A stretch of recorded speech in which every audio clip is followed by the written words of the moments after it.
Sveiki, novadnieki! Mani sauc Igors no 8. saraksta. Savos iepriekšējos rullīšos es diezgan daudz runāju par Līvānu novada iespējamo dārzkopības, modernas dārzkopības attīstību.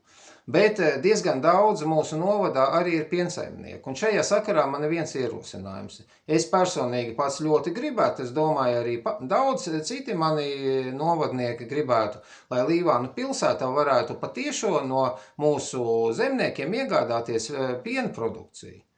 Tam ir nepieciešams telpas, speciāli aprīkotas, kā jau piena produkcijai, saldētavas, leduskapji un viss pārējais. Es domāju, to ar pašvaldību varētu subsidēt un attīstīt, lai mūsu piensaimnieki varētu veselīgu vietējo produkciju pārdot mūsu cilvēkiem. Ja?